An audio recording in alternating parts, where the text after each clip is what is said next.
Cause it ain't no cure for the summertime blues. Uh, oh, sorry. All right. Yeah, I hope this video doesn't get taken down because of that little musical interlude there. They already got the. I mean, I haven't been made to take my video down yet, but like at the beginning of the video, like I call it my signature. I have like that Ti song at the beginning, and YouTube is already they're flagging it, but they haven't taken my videos down yet. So hopefully it doesn't get taken down. All right, so that was the theme song for SummerSlam '04, and I'm here to review it now. So, all right, I listen to Bruce Pritchard and podcast a lot, and I noticed that when he does his reviews, him and Conrad Thompson, they go over some numbers. I'm not going to go quite into detail, but I am going to give y'all the buy rate for SummerSlam '04 compared to SummerSlam '03. SummerSlam '03 had a buy rate of 415,000, and then SummerSlam '04 had a 320,000 buy rate. So by SummerSlam '04, they were down 23%. The last pay-per-view before SummerSlam '04, which I had this wrong, so I'm glad I researched it. I was thinking that the Great American Bash '04 was before SummerSlam, but actually Raw presented Vengeance '04 before SummerSlam, and that had a buy rate of 240,000. So with SummerSlam at 320,000, the buy rates were up 33%, which I mean is it's SummerSlam compared to what you would call a B show, and at this time, Raw and SmackDown had their own separate pay-per-views. And by 2006, it was insane. I think there were like 17 pay-per-views or something like that in 2006. So 2007, they scrapped it. They got rid of it. And then, of course, they brought it back with the brand extension. And then they changed it again. And now today, it's just a pay-per-view a month, which is what I think it should be. But yeah, so we're coming off of Vengeance '04, so I'll give some backstory for the Raw matches, everything that happened at Vengeance. I won't go into detail to what happened at Vengeance, so, one day I might review that show. And then, of course, coming off of SmackDown, we're coming off the Great American Bash. All right, so we start off with the SummerSlam opening video, and this was really good because this was 2004, so they were kind of doing a parody of the Olympics. And just watching it kind of made me laugh because I remember like all the skits they did parodying the Olympics. Like I remember Batista like did a break dance or something. Like Eugene tried to light the torch and set himself on fire. A bunch of silly shit, man. So it was a good opening video. So after the Olympic skit, then they did a montage video for all the main event matches. And I think they did Eddie Guerrero and Kurt Angle, JBL, Undertaker, Randy Orton, Chris Benoit. They highlighted all the matches, the important main event matches, and I really liked that because it made it seem like every match was important, and it made it seem like, every match wasn't necessarily a main event, but every match was important, and every match had a purpose. That's what I was looking to say. That highlight video didn't highlight everything. So we go to the first match, and the first match was a 6-man tag team match. And, man, watching this, it was crazy. It was the Dudleys with a heel Spike Dudley, which I completely forgot about Spike Dudley as the boss of Dudleyville gimmick. That just completely escaped my mind. I completely forgot that Spike Dudley won the Cruiserweight title from Rey Mysterio. And then I even forgot about their opponents, Billy Kidman, Paul London, and Rey Mysterio. Billy Kidman and Paul London were tag champions at this time. Again, completely forgot all about that. And then, of course, seeing it, I'm like, okay, yeah, I remember the Spike Dudley heel turn and me not liking it. They highlighted a tag team match they had on SmackDown. I guess it was Spike Dudley and Rey Mysterio versus the Dudleys, I'm thinking. was the match that they had, and Spike Dudley low blowed Rey Mysterio to solidify his turn. Although they didn't show when Spike Dudley beat Rey Mysterio for the Cruiserweight title. I figured that would get the highlight package, but I guess maybe showing Spike Dudley's heel turn was more important. Or, I mean, hell, they could have shown both. I don't know. But, yeah, so this was a really good opening match. A lot of fast-paced action. The Dudleys have their old music. I don't know why.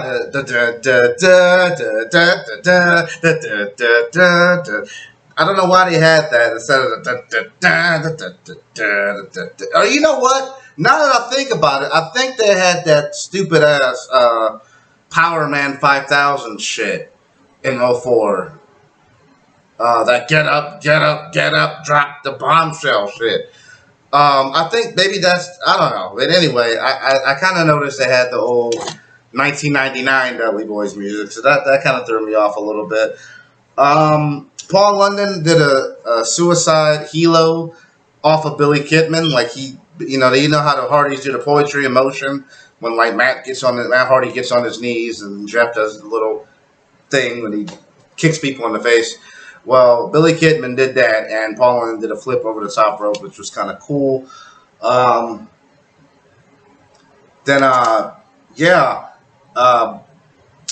Rey Mysterio hit the 619, and you know how. So Rey Mysterio hit the 619 on Spike. And you know how The Rock does the stunt. Well, how The Rock takes the stunner, he gets the stunner, and he does the flip, the oversell. Spike Dudley kind of did that off the 619, but it was so obvious that he was getting himself in the position for Billy Kidman's shooting star press. And I was like, man, like that just, like you could tell the way that he flipped and sold the 619 that he was like getting into position. I don't know why Eddie Guerrero there. I didn't mean to do that, but he like got himself in position for the shooting star press. And, you know, I'm not going to say that Billy Kidman's shooting star press is bad. But just when you see so many other people do it better, like Ricochet and Evan Bourne, it's like, oh, man, the fact that he could do it is cool. You know, I tried it once, and I just took a back bump. You know, I was drunk also when I did this. And we were at a pool party, and I tried to do the shooting star press, and I just took a big flat back into the pool. I didn't feel it because I was drunk off my ass. But anyway, sidebar over. It was cool. I mean, he hit the shooting star press on Spike Dudley. Devon pulled Spike out of the ring, or pulled Billy Kidman out of the ring, or broke up the pin. Then Devon and Bubba Ray hit the 3D on Billy Kidman. And Spike Dudley was like, no, this is my win. And Spike Dudley pinned Billy Kidman. Now, here's the thing. Spike Dudley and Billy Kidman were the legal men. So it made sense, you know, for that perspective. But also, it really tied into that Spike Dudley is the boss gimmick, which I never liked. I don't buy Spike Dudley as a heel. To me, it didn't work. And I probably just blocked it from my memory, just because I just wasn't a fan of the gimmick. That being said, the match was great. I gave that a like. I'm gonna try something different this video. I'm gonna like do more text. You know, instead of just putting however many likes and however many dislikes, I'm gonna actually do text to say what I liked and what I didn't like. I'm trying something new. You know, for this video, and I might do it for the Raw and SmackDown reviews. I may not. I don't know. But we'll see what happens.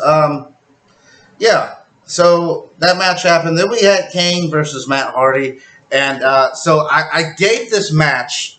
There's like a big-ass stink bug over here. The Kane and Matt Hardy match, I gave that...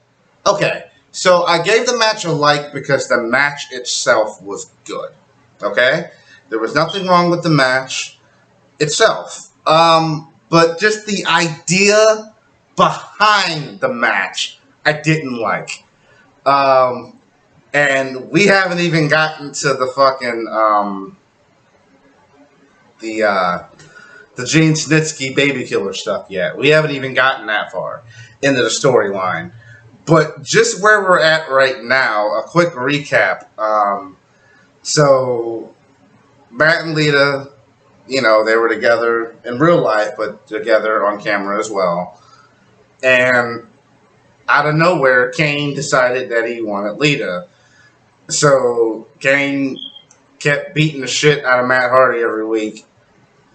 And Lita was like, okay, I'll give you what you want, just leave Matt Hardy alone. And what he wanted was to have sex with Lita. So they had sex, and Lita winds up pregnant, and Matt Hardy is thinking it's his baby. He doesn't know that Lita and Kane had sex, so he's thinking he's the dad. And then Lita took a paternity test, and it wasn't Matt Hardy's baby, it was Kane's. And if it sounds like I'm reciting an episode of Jerry Springer, I mean, you could literally put this show on Jerry Springer, and you wouldn't tell. Like, just if you didn't know that this was a wrestling video and I was talking about a wrestling angle, you could easily think that I was talking about Jerry Springer or Maury or some shit. But no, this is what writers thought were good television. And here's the really disturbing part about all this. I mean, of course, they didn't just come right out and say that Kane raped Lita, but, I mean, Lita didn't want to sleep with him, and Kane kind of slept with her to stop, Matt Hardy from getting his ass beat every week. So, like I said, they didn't say it was rape, but I don't know, like, what do you call that? And in what universe does it make sense that a woman would sleep with a man to avoid that her man from getting his ass kicked? Like, and none of that makes sense to me. If I'm the woman in the situation, I'm like, well, shit, I'm about to leave this dude. He can't defend me if I got to sleep with another man so that, my boyfriend doesn't get his ass beat. Like, it just, none of it makes sense. So yeah, that's where we're at. So no, we're not signed up. So we go to Vengeance 04. I told you guys I would reference Vengeance. So we go to Vengeance 04. They have a no DQ match, and Matt Hardy wins. So then we go to damn fly. So then we go to we get to SummerSlam. It's revealed that Kane is the father of the baby, and then a match is made at SummerSlam where the winner of the match gets to marry Lita. It's like Test versus Shane McMahon at SummerSlam 99, but in reverse, I get. Because, like, that match was lover or leaver. Like, Test had to beat Shane McMahon in order to marry Stephanie McMahon, which makes more sense. It's stupid, but it makes more sense than two men literally having a wrestling match to determine who can marry a woman. If I'm Matt Hardy, I don't care how much I love her. Why would I want to marry this girl? It's crazy. So, like I said, I gave the match a like because the match itself was bad, but the idea behind it was just stupid. And there's a lot of matches like that's happened in the WWE. The latest one I can think of off the top of my head was Rey Mysterio and Seth Rollins.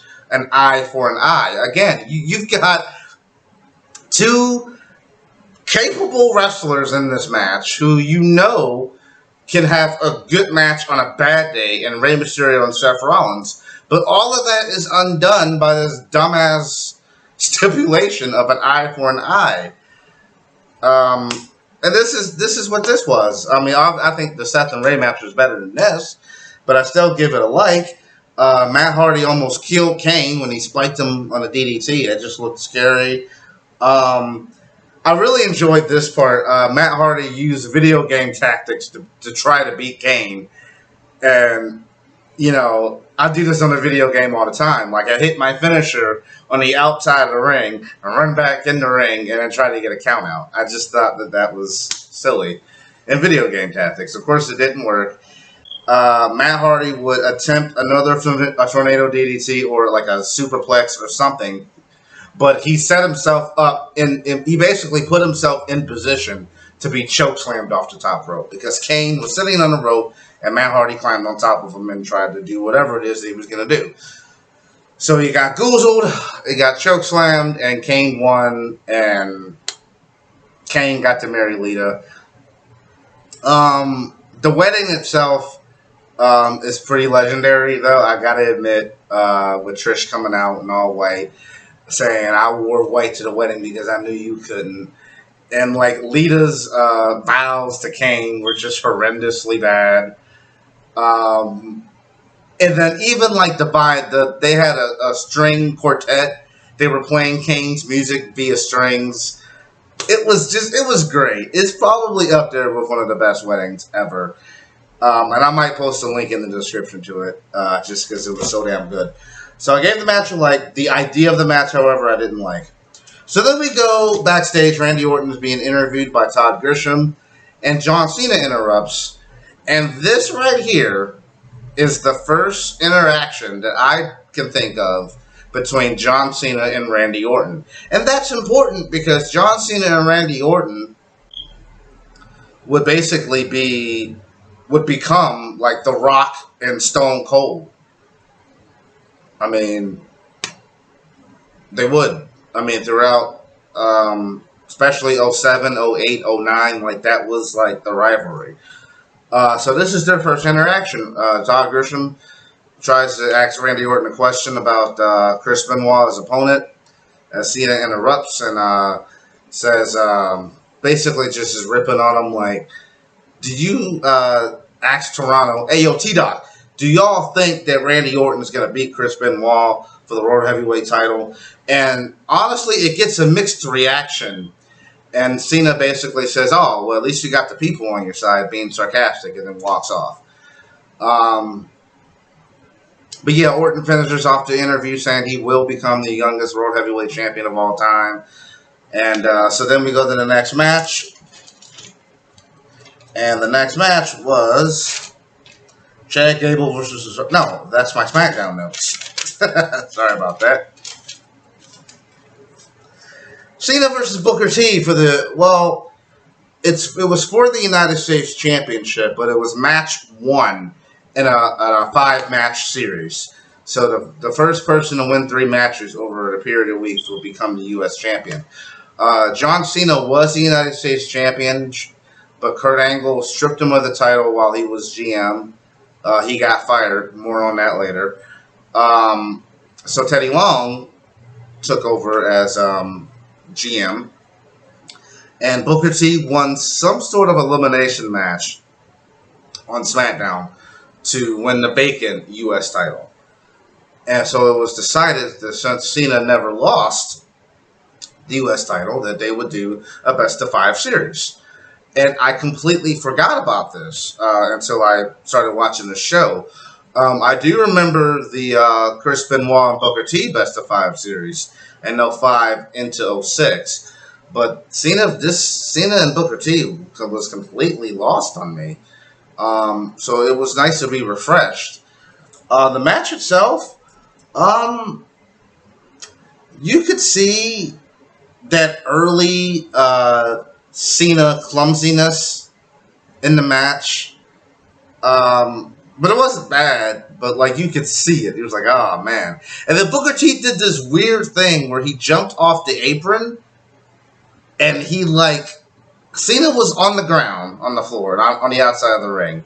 Booker T got on the apron and he jumped off the apron, and I don't know what he was trying to do, but he just smacked Cena's back. And I don't know what that was. I don't know if Booker T was going to do like an axe handle, maybe, or like a splash, or like an Ultimate Warrior splash. And he just, I don't know what it was, but it just looked weird. Um, the match, like I wrote in my notes, was a bit clumsy at times, but it wasn't clumsy enough to be bad.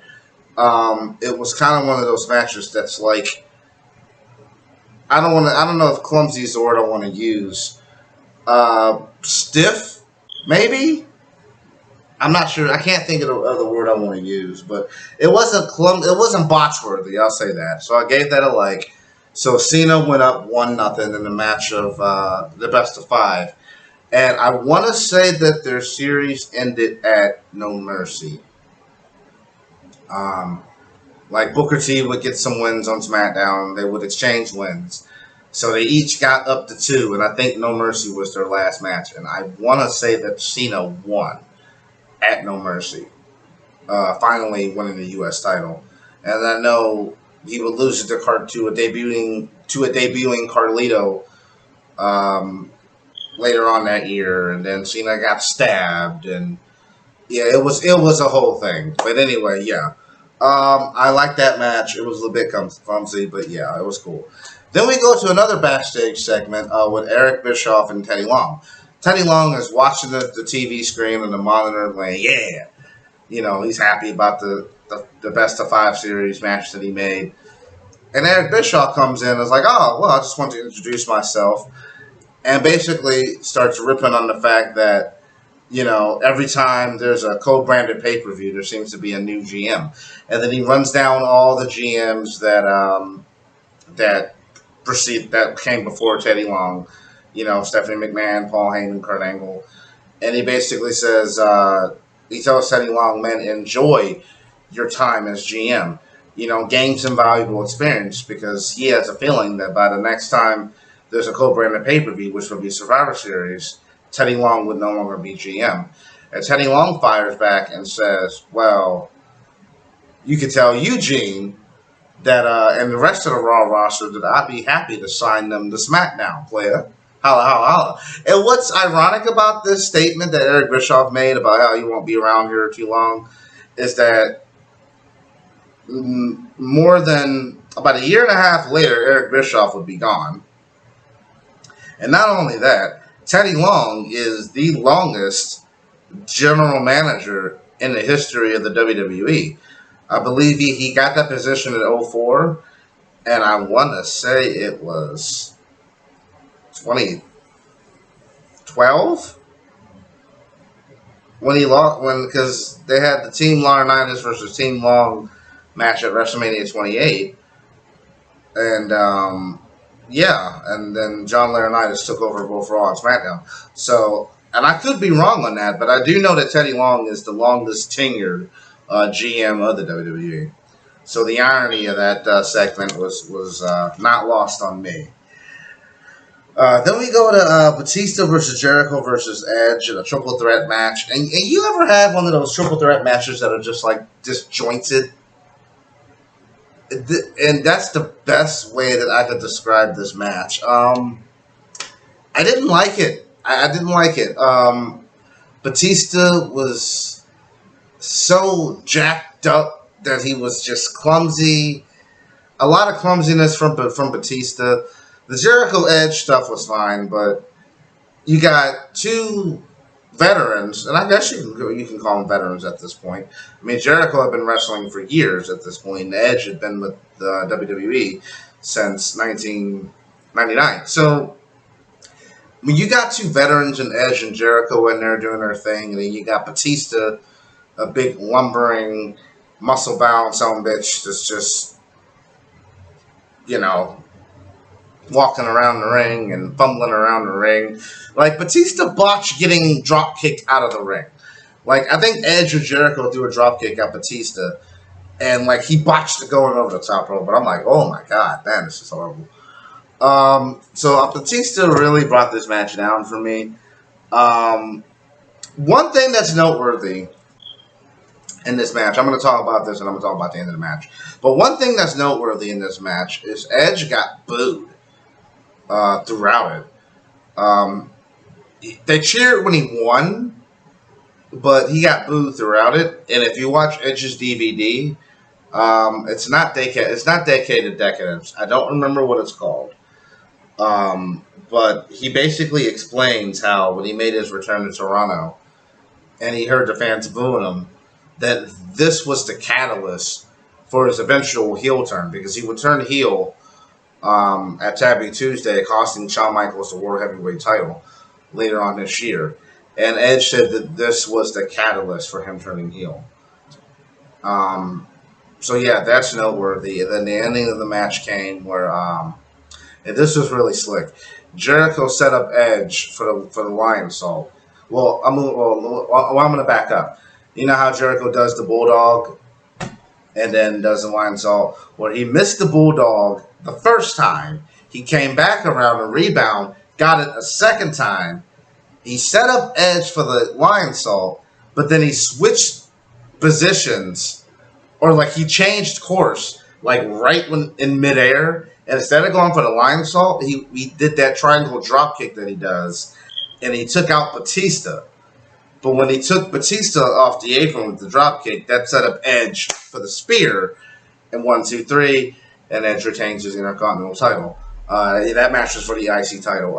So the match was a bit disjointed, like I said, a bit awkward at times. Where you got two good workers and one green worker. I didn't like that match, but I thought the ending was kind of cool. All right, now we go on to Kurt Angle versus Eddie Guerrero, and this was my match of the night. Their match was not as good as their match at WrestleMania, but compared to what's on this card, like they stole the show. And I want to point out what a good heel is, in my opinion. A good heel has justifiable reasons for doing what he's doing. Okay? And Kurt Angle was a justified heel in this situation. Because if you go back to WrestleMania 20, Eddie Guerrero did cheat to beat Kurt Angle. You know, he feigned an injury, loosened his boot. Kurt Angle, he didn't feign it. Well, yeah, he feigned an injury and loosened his boot.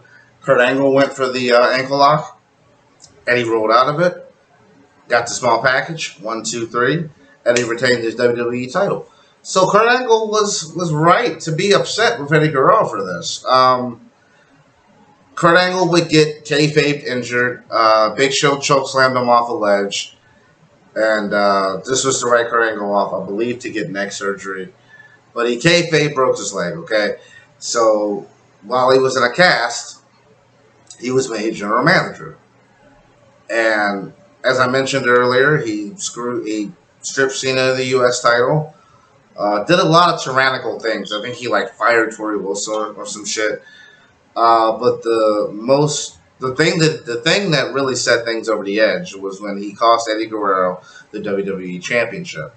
JBL had defeated Eddie Guerrero in a controversial match at the Great American Bash, and a Texas Bull Rope match, which the finish was just such bullshit. But Kurt Angle kind of awarded JBL the title there off a technicality. And then I'll talk more about JBL's title reign when I get to his match with The Undertaker later on. But then JBL had a rematch against Eddie Guerrero inside of a steel cage. Right when Eddie was about to win, Kurt Angle, dressed up as a masked wrestler, got in the ring, pulled Eddie Guerrero down, and JBL was able to escape the cage, retaining his title. Eddie Guerrero got the mask as Kurt Angle was trying to get away, and revealed the luchador, or the masked wrestler, to be Kurt Angle. So Vince McMahon showed up the next week and fired Kurt Angle as general manager, but reinstated him as an active competitor, and then made this match for SummerSlam. So here we go. Now we're here at the match. Kurt Angle comes out with Luther Reigns. That was his bodyguard at the time. He didn't last long in the Fed. I think he was around maybe a year, and then he was fired. But basically, Luther Reigns was just a bodyguard for Kurt Angle. Um, they both exchanged ankle locks in this match, so there was a lot of ankle locking in this match. Like Eddie Guerrero kept like stealing his shit. Eddie did the angle slam on Kurt Angle. Um, yeah, so it was a lot of ankle lock. They both had stereo ankle locks at one point, but they really told the story well of Kurt Angle. Like, why wouldn't he be able to get out of his own move, right? Um, Eddie tried the frog splash the first time, and this was so Eddie Guerrero hit the Three Amigos. And one thing I noticed, and this is nitpicky, it's nitpicky, it is. Eddie Guerrero hit the Three Amigos with no problem. It didn't sell the ankle that had been worked on the whole match. He even did this. And how? I mean, I guess that's the shoulders. I guess you don't need your legs for that. But it's nitpicky. I don't think he did a good. And the thing is, Eddie Guerrero did a good job of selling the ankle when he was on defense. But whenever he was on offense, like he didn't, to me, didn't do a good job selling the ankle. So to hit the Three Amigos, he went for the frog splash, and I love when like Kurt Angle he like scales up the rope. It hits this beautiful belly to belly suplex. Actually, it wasn't a beautiful belly to belly suplex. It was like a grab and I don't give a fuck where you land type suplex. It was awesome. But I love like that spot where like when Kofi Kingston just like high jumps the ropes and like throws somebody off, or like when Shelton Benjamin does it. But like when Kurt Angle just runs up the ropes and just does that. That's so cool to me. I thought that was a cool spot. Um, but then Eddie Guerrero would get the frog splash, and I don't know if it was after Eddie Guerrero hit the angle slam but somehow Eddie would get Angle down, and then he would do the frog splash, and Kurt Angle kicked out at 2, and I'm telling you, Kurt Angle is one of the best kick out artists ever. Okay, and yes, kicking out is an art. In case you didn't realize it, it is. Because Kurt Angle knows just when to. Ref goes 1, 2, like it just as the ref is coming down for 3. Kurt Angle knows right when to move that shoulder up. Man, Kurt Angle was good at it. Kurt Angle was a good kick out artist. Shawn Michaels is a good kick out artist, and so is Brock Lesnar. Man, like great kick out artists. So those are 3 people that I gotta put out there that are really good kick out artists. And Kurt Angle showed that in this match. So yeah, Kurt Angle eventually gets Eddie into the ankle lock again. And of course, this is after Luther Reigns had interfered. Like he tried, the referee went down. Luther Reigns got in the ring, but Eddie took out Luther Reigns. Also, Kurt Angle took off Eddie's boot in this match. Because when Kurt Angle got that ankle lock on for the first time and Eddie tapped, this was after Kurt Angle had took off Eddie Guerrero's boot. So this is perfect storytelling. Like, at WrestleMania, it was a loose boot that was Kurt Angle's undoing. And then at SummerSlam, it was a loose boot that was Eddie Guerrero's undoing. And I don't remember who said that. It might have been Michael Cole or Taz. But that was a great call and a great observation and great storytelling. So without a doubt, match of the night for me. And then, I'm sorry, to go from that to Triple H and Eugene, it's just like, oh, man.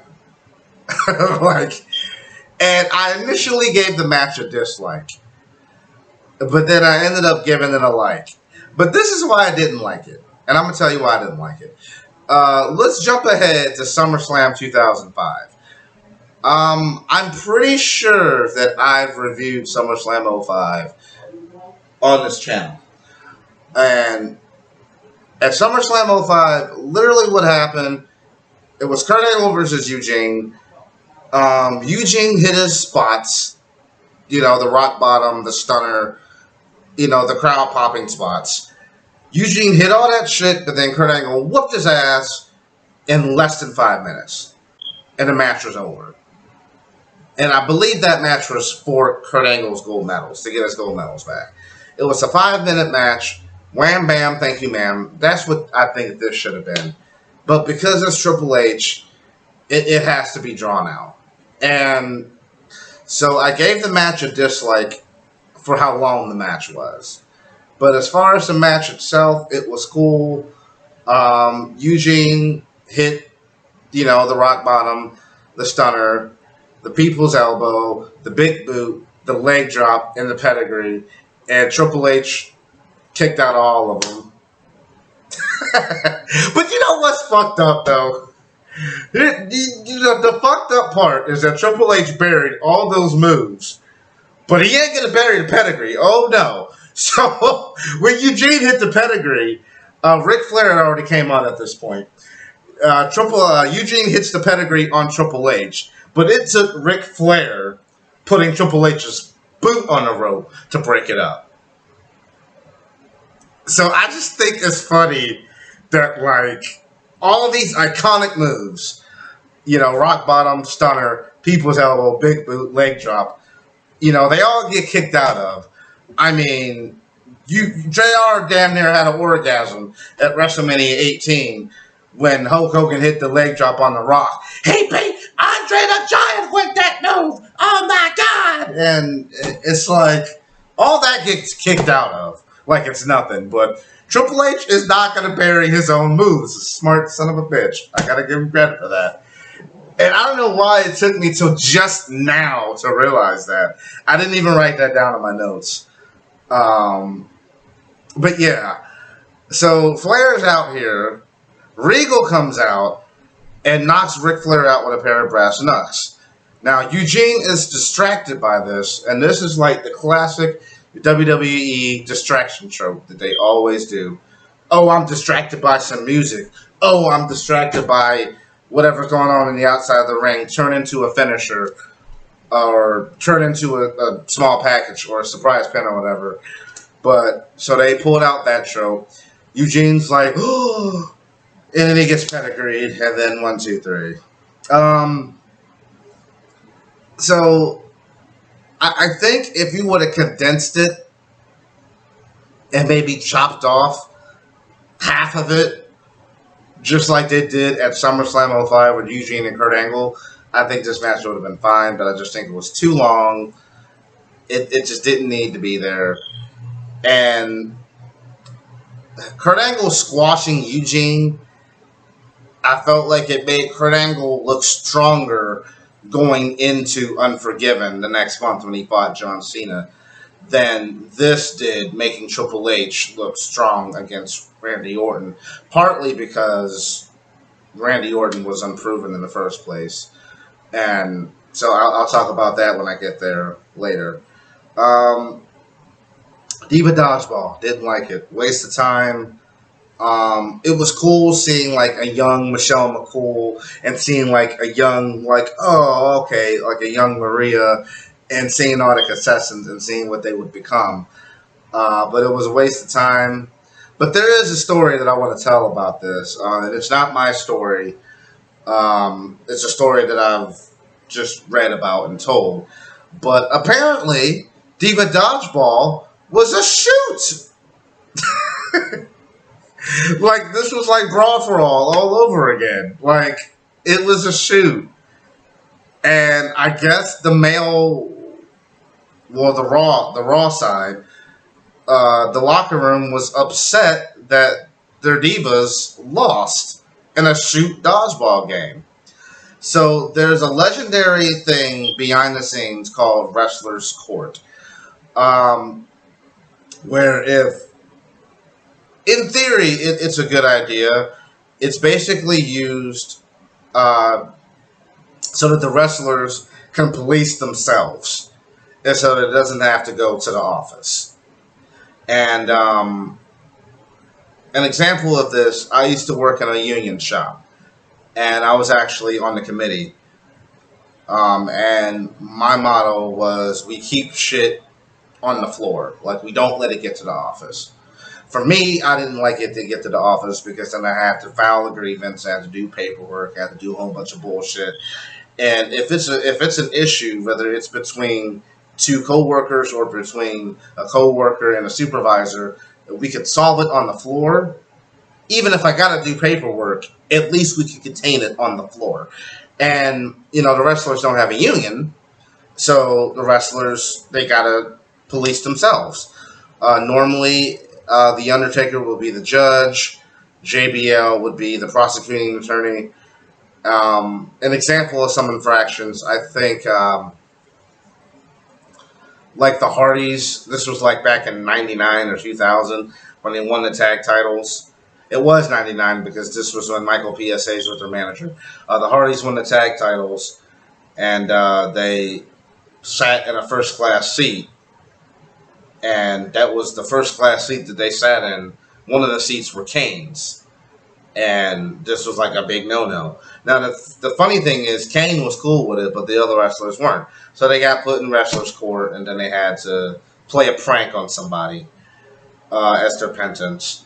Another one, I can't think of any more off the top of my head. But basically, if a wrestler fucked up, instead of going to the office, the wrestlers would just, among themselves, would police themselves. Now a recent event, this didn't end up a wrestler's court, but like Enzo Amore was acting a fool on the bus and Roman Reigns threw him out. Now that didn't result in a wrestler's court, but that was like an example. So this is what happened. Like I said, the Divas Dodgeball thing was a shoot and they lost. So again, I mentioned Undertaker usually presides over this, but Undertaker was on SmackDown. So Triple H was the judge, and Ivory was the defending attorney, and Val Venus was the prosecuting attorney, which is just weird to me. I don't know why. Obviously, the Divas lost. I don't remember what their penance was. I think they had to buy something for Triple H. It wasn't alcohol, because I know Triple H doesn't drink.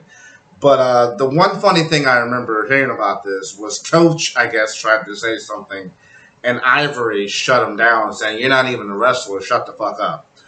But yeah, the whole Diva Dodgeball thing was a waste of time.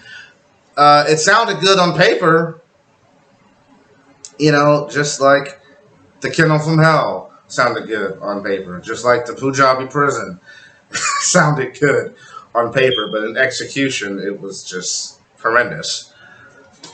All right, so then we go to JBL versus The Undertaker, and I watched this for the first time in years, and damn, this match was a lot better than I remember it being. This was really good. Taker hit a superplex on JBL, and Undertaker hit a clothesline from hell, and JBL hit 2 clotheslines from hell, and it was a lot better than I remember. I gave it a like and a dislike. The dislike came for the DQ finish. And now I'm going to go on my rant about JBL in his title reign, because that DQ finish really just, JBL was not a dominant champion at all. From a kayfabe perspective, he wasn't a dominant champion. And honestly, from an in-ring perspective, he just didn't have good matches. His match here with Undertaker was, like I said, better than I remember. But he beat Eddie Guerrero on a technicality. He gets DQ'd at SummerSlam. He beat Undertaker at No Mercy in a hearse match. But you had to have interference. And as far as the in-ring shit for Undertaker and JBL at No Mercy, it was gimmicks everywhere. Like I mentioned, it was a Last Riot match, so you had gimmicks to play with, you had weapons and stuff to play with. So, and then you had the hide and right shit to help JBL win. Survivor Series, he had a nothing match with Booker T. His Fatal 4-Way at Armageddon was probably, for me, his best match that he had as WWE champion, if we're not counting televised matches, which weren't a lot, which the Eddie Guerrero Steel Cage match was cool. but Heidenreich interfered again at Armageddon. Then the Royal Rumble, he had a triple threat match, but again, you had interference from Kurt Angle's camp and from JBL's camp with the Big Show. And then the steel cage barbed wire match with the Big Show was okay. And then WrestleMania, he dropped it to Cena. But, like, man, JBL was booked like shit, in my opinion, as champion. He wasn't dominating. He wasn't a dominant champion at all. And the numbers showed it. I mean, what did I say earlier in my notes? I got to go back. You know, you had a 23% decrease in buy rates for SummerSlam. I mean, last year you had Kurt Angle and Brock Lesnar on top for the WWE title. You know, and then this year you got JBL and Undertaker. So, like, JBL did not move the needle. And I didn't research anything buy rate wise except for SummerSlam. But yeah, JBL did not move the needle as champion. And it would help if, like, his in-ring stuff was good. Like, at least with Chris Benoit, you know, yeah, he didn't really move the needle that much. But at least he was consistently good in the ring and he had consistent good matches. At least he had that going for him, you know. But JBL, not so much. But like I said, this match was better than I remember. I have another story. This is a Bruce Pritchard story. But before I get to it, I'll get to the ending, the ending of the match. So, Orlando Jordan, this was JBL's cabinet member, interfered in the match. He brought the title into the ring while the referee was down. I think, well, JBL did hit him with the title, but the ref was down. So JBL hit him with the title, but the referee was down. As the referee was coming to, Taker's dumbass picks up the WWE title, hits Orlando Jordan with it, and then hits JBL with it. And the referee sees this and calls a DQ. So JBL then proceeds to beat the shit out of Undertaker then proceeds to beat the shit out of JBL. And this was pretty bloody. Like, he rammed him into the steps, bloodied his head all up, like scoop slammed him on the limousine, on the hood of the limousine, and JBL's foot went through the windshield. And like I said, this was pretty bloody. You can see, like, blood running down the hood of the limousine. It was kind of a cool visual. Undertaker walks up the ramp, turns around, does that little head thing, turns around, comes back down the ramp, gets in the limousine, and chokeslams JBL through the limousine. Now, the backstory that I have to that is not mine. Again, it's Bruce Pritchard. A fan, had jumped a barrier and jumped on top of JBL's limousine. Luckily, security was able to get to that said fan in time before they messed up the spot or worse, hurt themselves. So that's my little backstory to that. You could tell before the chokeslam happened that the spot was rigged. And I don't know if that was because the fan was playing around the limousine or not, or just the way that the limousine was rigged. But you could tell it was rigged. So Undertaker hit the chokeslam, and at the end of the match, Orlando Jordan was grabbing JBL by his boot and, like, pulling him out of the limousine. And I forgot to mention that with Triple H and Ric Flair, after Triple H won, Ric Flair was laid out from the brass knucks, and Triple H grabbed his foot and, like, dragged him up the ramp, and I just thought that was hilarious. But yeah, JBL, Undertaker, like I said, gave it a dislike for the DQ finish.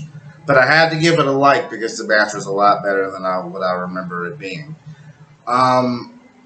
So yeah, then we go to the main event.